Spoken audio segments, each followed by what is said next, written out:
ব্যাপারটা হচ্ছে booth jam করছিল। বুথ জ্যামটাতে মানুষকে প্রভাবিত করছিল, ভয় দেখাচ্ছিল। 100 মিটারের মধ্যে ওরা যদি ভোট দেওয়ার দরকার থাকে তোরা ভোটের লাইন আসুক না।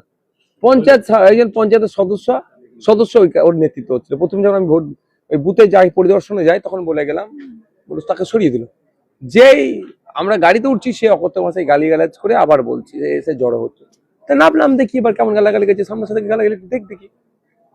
তোর প্রশাসন ছিল, সেন্ট্রাল ফোর্স, স্টেট ফোর্স তাড়িয়ে তাদের পগার বার করে দিয়েছে। ঠিক আছে, তিনটে তো একই আবার জেলা পঞ্চায়েত সমিতিও সব জেলা পরিষদ থেকে সব যা আছে, ভাঙড় 1 নম্বর ব্লক আর ওই পাটটাই সব বিনা প্রতিদ্বন্দ্বিতায়, কোনো প্রতিদ্বন্দ্বী রাখে নেই।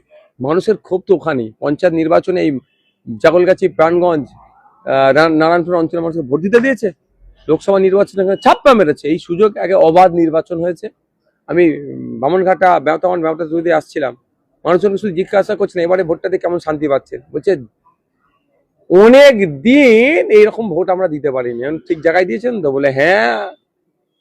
10 বছর ক্যানিং পূর্বে বিরোধীদের কোনো অ্যাক্টিভিটি নেই, একটা পতাকা ফেস্টুন, এমনকি কেউ একজন বলার লোক নেই যে আমি সিপিএম বা কংগ্রেস বা আইএসএফ করি। সেই জায়গা থেকে আপনি বলছেন জিতবো। হ্যাঁ, এটাই তো গণতন্ত্র ফিরানোর লড়াই। আমরা সর্বোচ্চ দিয়ে লড়াই করছি। ক্যানিং পূর্বতে আমরা জিতছি। 2-4টে বুথে ওরা ভাবছে চাপা ফাপা মেরে জিতে যাবে নাকি। ঠিক যেভাবে ভাঙড়ে কাউন্টিং এজেন্ট পাবে না বলে তৃণমূল বা শওকত সাহেব সে এখনো গলাবাজি করছে নাকি জিতছে। যদি গলাবাজি না করে কে গণনা কেন্দ্রে যাবে? ওদের হয়ে গণনা কেন্দ্রে পর্যন্ত নিয়ে যাবে টেনে, ওই জন্য করছে। আপনারা এখন বলছেন জিতছি, হয়তো দেখা যাবে হেরে যাওয়ার পরে বলবে কাউন্টিং গন্ডগোল করেছে, এটা বলতে পারেন। কবে অভিযোগ এখানে দিয়েছি আমরা? দেখুন, আমি প্রথম থেকে বলে আসছি, এখনো বলবো যে আমরা ডবল ডিজিট নিয়ে এবারে বিধানসভায় যাচ্ছে। তবে সত্যিকার কথা, এবার নির্বাচন অনেকটাই ফ্রি অ্যান্ড ফেয়ার হয়েছে। গণনাটা বাকি আছে। যেভাবে মানুষ ভোট দিয়েছে স্বতঃস্ফূর্ততার সাথে, আমাদের রেজাল্ট 2021 থেকে অনেক ভালো রেজাল্ট হবে।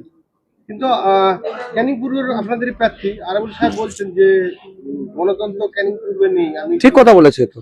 আপনি এজেন্ট বুঝবে, তার বাড়ির সামনে যদি হুমকি দিয়া তাকে মারধর করবে, এজেন্টের কাগজপত্র কেড়ে নেবে, এটা গণতন্ত্র? তারপরে আলাউল ইসলাম গিয়ে তো ম্যাক্সিমাম এজেন্টদের বসিয়েছে।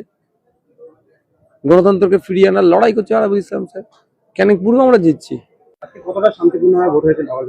2-1টা ঘটনা ছাড়া, বিক্ষিপ্ত কয়েকটা ঘটনা ছাড়া তো ভালোই হয়েছে। এরকম তো হওয়া দরকার। মানুষ যাকে চাইবে সে জিতবে। আমাকে যদি মানুষ ভোট দেয় আমি জিতবো, আমার পরিবার অন্য কাউকে দিলে ভোট দিলে সে জিতবে। কিন্তু যে যার ভোট সে নিজে থেকে দিক।